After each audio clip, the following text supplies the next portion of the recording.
Hi friends, welcome to our channel. ఈరోజు వీడియోలో మనం 10th class maths chapter 5 quadratic ఈక్వేషన్స్లోని ఎక్సర్సైజ్ 5.2 నుండి క్వశ్చన్స్ చూద్దాము. ప్రీవియస్ వీడియోలో 5th క్వశ్చన్ వరకు ఎక్స్ప్లెయిన్ చేశాను. ఈరోజు 6th 7th క్వశ్చన్ చూద్దాం. ఒకసారి చూడండి. 6th క్వశ్చన్ ఏమి ఇచ్చాడో, find the dimensions of a rectangle whose perimeter is 28 meters and whose area is 40 square meters అన్నాడు. మనల్ని రెక్టాంగిల్ యొక్క డైమెన్షన్స్ ఫైండ్ అవుట్ చేయమన్నాడు.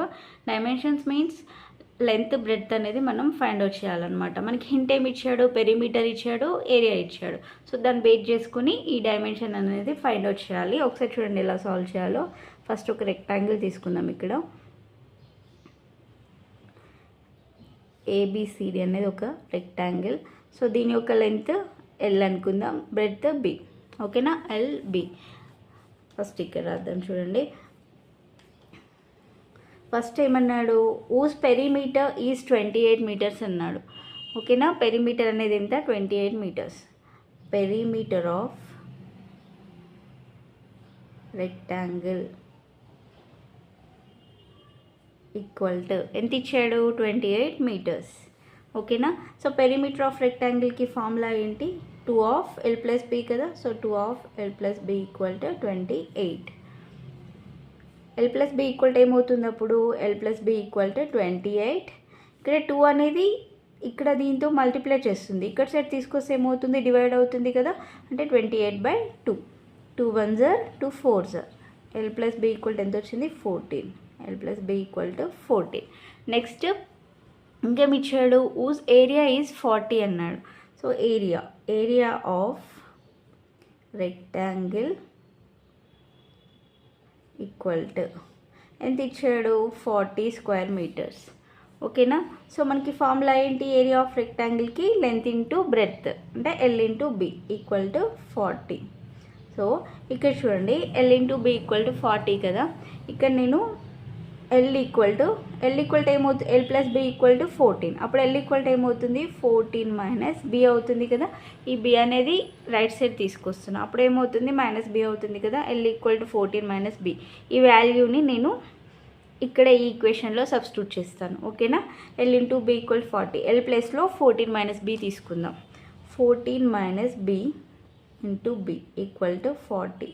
That equal to 14 into B 14b minus B into B square equal to 40. ఓకేనా, so ఈ మొత్తాన్ని right side తీసుకెళ్దాం. అప్పుడు ఏమవుతుంది, మైనస్ బి స్క్వేర్ అనేది రైట్ సైడ్ వస్తే ఏమవుతుంది, plus B square plus 14b అనేది ఇక్కడ సైడ్ వస్తే minus 14b plus 40 equal to 0. ఓకేనా, సో నెక్స్ట్ దీన్ని ఎలా రాయొచ్చు మనం, దీని యొక్క రూట్స్ ఫైండ్ అవుట్ చేయాలి కదా. ఇప్పుడు మనం రూట్స్ ఫైండ్ అవుట్ చేయాలంటే ఎలా తీసుకోవాలని చెప్పాను, ఫస్ట్ టర్మ్ లాస్ట్ టర్మ్ అనేది మల్టిప్లై చేయాలని చెప్పాను కదా. సో ఫస్ట్ టర్మ్ అంటే దీని యొక్క బీస్క కోఎఫిషియంట్ ఎంత ఉంది, 1 ఉంది కదా. సో 1 ఇంటూ లాస్ట్ టర్మ్ ఏముంది, 40. 1 ఇంటూ 40 ఈక్వల్ టు 40. అయితే మనం ఏమైనా 2 నెంబర్స్ని మల్టిప్లై చేస్తే 40 రావాలి, ప్లస్ చేస్తే -14 అనేది రావాలి. సో ఏ నెంబర్ తీసుకుందామంటే 10 4 తీసుకుందాం. 10 4s are 40. సో మనకి ప్లస్ రావాలి, ప్లస్ 40 రావాలి, -14 రావాలి. సో అట్లాంటప్పుడు ఏం తీసుకుందామంటే -10 -4 తీసుకుందాం. -10 -4 తీసుకుంటే ఏమవుతుంది, +40 అవుతుంది కదా. సో నెక్స్ట్ -10 -4 చేస్తే -14 అవుతుంది. ఓకేనా, సో ఇప్పుడు దీన్ని ఎక్స్పాండ్ చేద్దాం. చూడు, స్ప్లిట్ చేద్దాం. B square minus 10b minus 4b plus 40 equal to 0. దీంట్లో బీని కామన్ తీద్దాం. బి కామన్ తీస్తే ఏముంటుంది, b మైనస్ 10 మైనస్ ఇందులో 4ని కామన్ తీద్దాం. 4 కామన్ తీస్తే b మైనస్ 10 ఈక్వల్ టు 0. ఈ రెండిట్లలో b మైనస్ 10 ఉంది కదా. సో b మైనస్ 10ని కామన్ తీద్దాం. b మైనస్ 10 కామన్ తీస్తే ఇక్కడ ఏముంటుంది, ఇంకా b ఉంటుంది. ఇక్కడ -4 equal to 0. So that equal to b minus 10 equal to 0 ఒకటి, ఇంకొకటి b మైనస్ 4 ఈక్వల్ టు 0. అప్పుడు ఏమవుతుంది, b ఈక్వల్ టు 10, ఇంకొకటి వచ్చేసి b ఈక్వల్ టు 4 అవుతుంది. అంతేనా.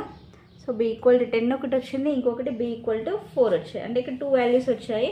సో ఫస్ట్ ఒకవేళ ఈ బ్రెడ్త్ అనేది 10, మనకి యూనిట్స్ ఎందులో ఇచ్చాడు, మీటర్స్లో కదా. ఒకవేళ b ఈక్వల్ 10 తీసుకున్నాం అనుకోండి, b అనేది బ్రెడ్త్ కదా.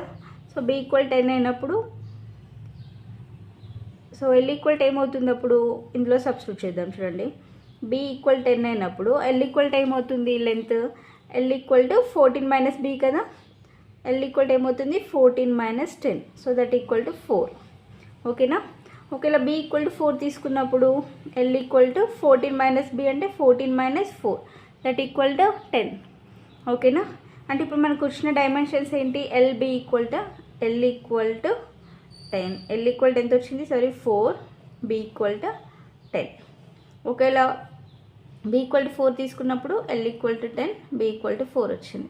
అంటే వచ్చిన డైమెన్షన్స్ ఏంటివన్నమాట 4, 10 తీసుకుంటే సరిపోతుంది. ఓకేనా. సో 4, 10. నెక్స్ట్ 7th క్వశ్చన్ చూద్దాం చూడండి. The base of a triangle is 4 centimeters longer than its altitude.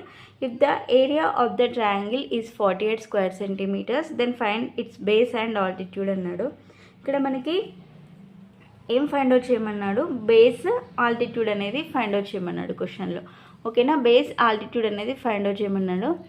ఇక్కడ మనకి ఏమింటి ఇచ్చాడు, ఏం క్లూ ఇచ్చాడు, the base of a triangle is 4 centimeters longer than its altitude అన్నాడు. ఓకేనా. ఒకసారి ఇక్కడ చూద్దాం చూడండి. ట్రయాంగిల్ తీసుకుందాం ఒకటి. ఇది ఒక ట్రయాంగిల్ అనుకుందాం ఏబిసి. ఇది బేస్ కదా, ఇది బేస్. ఆల్టిట్యూడ్ అంటే ఎలా తీసుకుంటాం, ఇది కదా, ఇది ఆల్టిట్యూడ్. ఇదే హైట్ అవుతుంది, ఇదే ఆల్టిట్యూడ్ కదా. సో ఇక్కడ ఏమన్నాడు, ఈ బేస్ అనేది is 4 centimeters longer then its altitude అన్నాడు.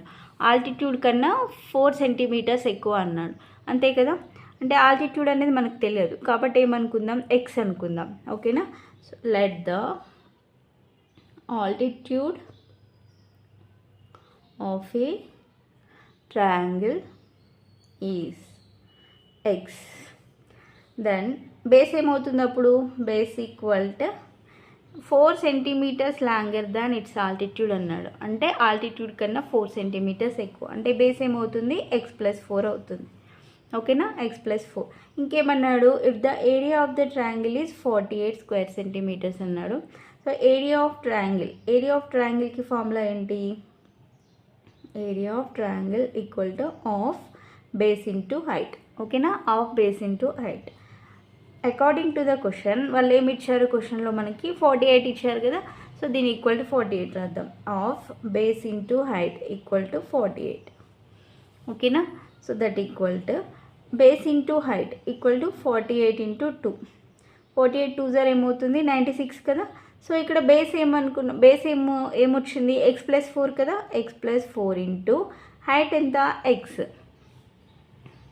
Equal to 96.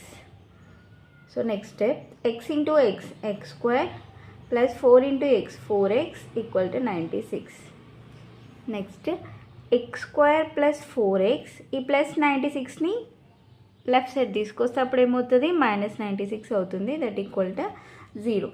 సో ఇప్పుడు దీనికి మనం రూట్స్ కనుక్కుంటే x వాల్యూ వస్తుంది కదా. సో కనుక్కుందాం చూడండి. ఎలా ఫైండ్ అవుట్ చేయాలి, స్ప్లిట్టింగ్ మెథడ్ కదా. సో దానికి ఏం చేయాలి, ఫస్ట్ x² కోఎఫిషియంట్ తీసుకోవాలి, నెక్స్ట్ లాస్ట్ టర్మ్ తీసుకోవాలి constant term. So first x² coefficient ఏముంది, ఫస్ట్ టర్మ్ 1 ఇంటూ -96 ఈక్వల్ ఏమవుతుంది -96. అంటే ఏవైనా 2 నెంబర్స్ని తీసుకున్నప్పుడు మల్టిప్లై చేస్తే -96 రావాలి, ఆ నెంబర్స్ని యాడ్ చేస్తే 4కి ఈక్వల్ కావాలి. అంతే కదా, మిడిల్ టర్మ్ రావాలి. ఏ నెంబర్స్ తీసుకుందాం చూడండి, 12 8 తీసుకుందాం. 12 8 96. మనకి 96 -96 రావాలి కాబట్టి ఏదైనా ఒక నెంబర్ నెగిటివ్ నెంబర్ తీసుకోవాలి. కాకపోతే ఇక్కడ మిడిల్ టర్మ్ వచ్చి +4 ఉంది కదా. సో అందుకే నేను ఇక్కడ -8 తీసుకుంటున్నాను. ఓకేనా. -8 తీసుకుంటే సరిపోతుంది. 12 ఇంటూ -8 ఈక్వల్ -96. 12 -8 equal to +4. ఓకేనా. సో ఇక్కడ రాద్దాం చూడండి, x² plus 12x -8x -96 equal to 0. Next ఇందులో x కామన్ తీద్దాం. x కామన్ తీస్తే ఏముంటుంది, ఇంకా x ప్లస్ 12 -8 కామన్ తీస్తే x ప్లస్ 12 ఈక్వల్ టు 0. ఈ రెండిట్లలో x ప్లస్ 12 ఉంది కాబట్టి x ప్లస్ 12ని కామన్ తీద్దాం. అప్పుడు ఏమవుతుంది, x -8 equal to 0. That equal to x plus 12 equal to 0 ఒకటి, x -8 equal to 0. So first దాంట్లో x ఈక్వల్ టు ఏమవుతుంది, -12 అవుతుంది. ఇంకొకటి x ఈక్వల్ టు 8. కాకపోతే ఇక్కడ x ఈక్వల్ టు -12. ఎక్స్ అనేది ఏంటి, ఆల్టిట్యూడ్ అనుకున్నాం కదా ఈ క్వశ్చన్లో, ఆల్టిట్యూడ్ని ఎక్స్ అనుకున్నాం కదా. సో ఆల్టిట్యూడ్ కానీ ఏవైనా సైడ్స్ కానీ మనం నెగిటివ్లో తీసుకోం కాబట్టి ఇది కన్సిడర్ చేయొద్దు. ఈ వాల్యూని x ఈక్వల్ టు 8 తీసుకోవాలి మనం. ఓకేనా. సో x ఈక్వల్ టు 8 అంటే ఆల్టిట్యూడ్ ఏంటి, x ఈక్వల్ టు ఎంత వచ్చింది 8, ఇది ఆల్టిట్యూడ్. సో అప్పుడు బేస్ ఏమవుతుంది x+4 కదా, అంటే 8+4 దట్ ఈక్వల్ టు 12. ఓకేనా. సో బేస్ వచ్చేసి 12, ఆల్టిట్యూడ్ అనేది 8 వచ్చింది. ఓకేనా అండి. సో వీడియో కనుక మీకు నచ్చినట్లయితే ప్లీజ్ లైక్ చేయండి, షేర్ చేయండి, సబ్స్క్రైబ్ చేసుకోండి. థ్యాంక్స్.